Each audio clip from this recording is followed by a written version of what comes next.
नमस्कार।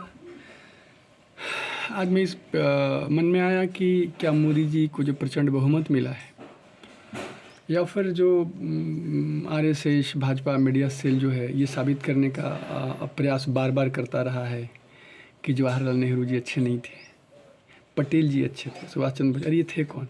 सब के सब कांग्रेस के नेता थे। आप अगर मैं वैसा ये करूँ कि देखूँ तो मोदी जी और सुषमा स्वराज में कोई तुलना नहीं है, दूर दूर तक। ना तो वैसा ये बोल सकते हैं और ना वैसा ये अंदर से हैं। अब रही बात अटल बिहारी वाजपेयी जी की, तो उनके तो चरणों के धूल के भी बराबर नहीं है। इवन सुषमा स्वराज जी के चरणों के धूल के बराबर नहीं है। अगर वर्तमान नेताओं में देखें तो गडकरी जी के सामने भी ये कुछ नहीं है।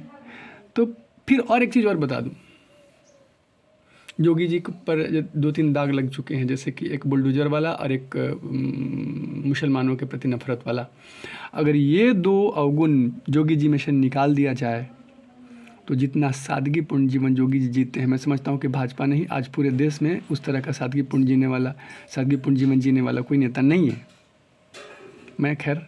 मैं भाजपा में ही मोदी जी से अच्छे नेताओं की गिनती करा रहा था, जैसा कि मोदी जी हमारे पटेल जी से और जवाहरलाल नेहरू जी से तुलना करते हैं, फिर कभी इंदिरा गांधी से जैसा बनने का प्रयास करते हैं। अरे ये उनके लिए है जो समझते नहीं है, जो मीडिया को ही सब कुछ, जो फिर भाजपा आईटी सेल को ही सब कुछ मान बैठे हैं। जो विश्लेषण कर सकता है, जिसके पास थोड़ा सा भी सोचने समझने की क्षमता है, वो आपको समझता है और समझता है कि आप किस लेवल के हैं। आप दलाली के सिवा और कुछ कर नहीं सकते। अभी तक के यदि मैं इतिहास देखूं और बताऊं, जब तक जहां तक मेरा आकलन है, तो आपके इतना भ्रष्ट मोदी जी एंड अमित शाह जी इतना गया गुजरा घटिया किस्म का गृह मंत्री अभी तक भारतीय इतिहास में कोई न हुआ। और मैं समझता हूँ, पता नहीं, राजनीति तो बहुत गंदी होते जा रही है दिन पे दिन, क्योंकि जब आप जैसे लोग इतने शीर्ष पद पर हैं तो ये भारत के इससे बड़ा लोकतांत्रिक या राजनीतिक पतन ऐतिहासिक रूप से कभी देखने की, चाहे आप किसी भी प्रधानमंत्री से तुलना कर लीजिए, कहीं दूर दूर तक नहीं है। आई के गुजराल जी से कर लीजिए, पी नरसिम्हा राव जी से कर लीजिए, मनमोहन सिंह जी से कर लीजिए, किसी भी प्रधानमंत्री से यदि तुलना किया जाए तो आप दूर दूर तक नहीं है। गृह मंत्री से तुलना कर लें तो प्रणब मुखर्जी जी को देख लीजिए, आप कहीं नहीं है, दूर दूर तक कहीं नहीं है। लेकिन अपने आप को मीडिया के आधार पर, प्रचार प्रसार के आधार पर झूठ बोल बोल के सफ़ेद झूठ बोल बोल के बेहतर नेता साबित करने का प्रयास करते हैं। एक जी मीडिया हो गया, एक रिपब्लिक भारत हो गया, इंडिया टीवी के रजत शर्मा जी हो गए, सुधीर चौधरी जी हो गए, अर्णव गोस्वामी, ये सब क्या हैं? ये सब दलाली के पैसे खाते हैं और आपका गुणगान करते हैं।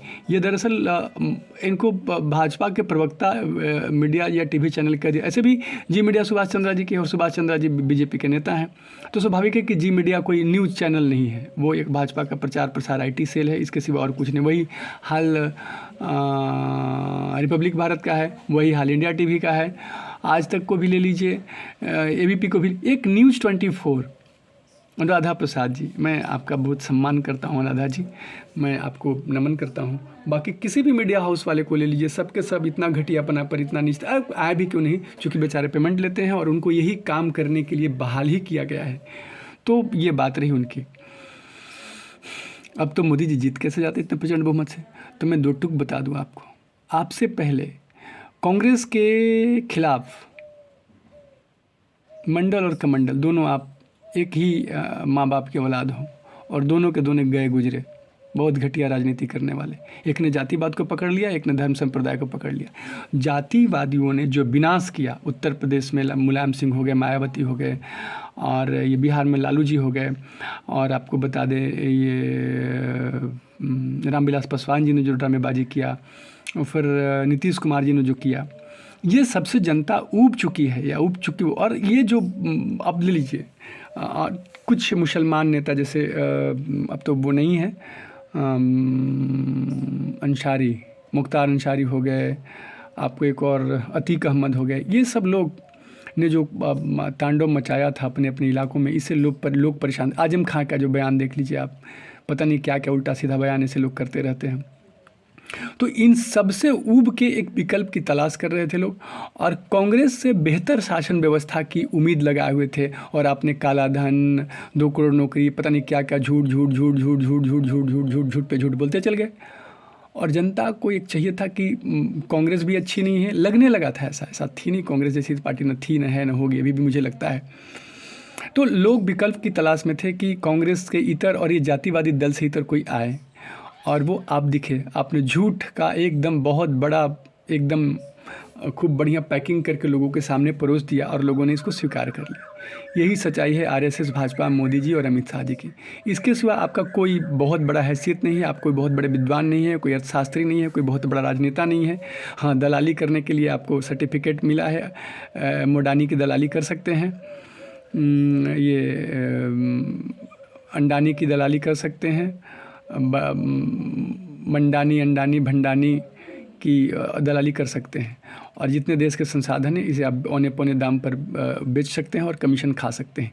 यही आपका वजूद है और यही मजबूरी है लोगों की जो जातिवादी से उबे हुए हैं। जैसे बिहार में नक्सलवाद, रणवीर सेनावाद इतने ये पर था, फिर उत्तर प्रदेश में भी जातिवाद को बहुत बढ़ावा दिया मुलायम सिंह यादव जी ने। मुलायम सिंह ने फिर गोली चलवा दी थी कारसेवक के पर। तो इन सब चीज़ों को अगर यदि मिला कर देखा जाए, कांग्रेस उस समय मौन रह गई। तो एक विकल्प की तलाश में थी जनता और वो लगी कि चलो देखते हैं, चलो देखते हैं और चलो देखते हैं कि सरकार आप हो, इसके सिवा और अब कुछ भी नहीं हो।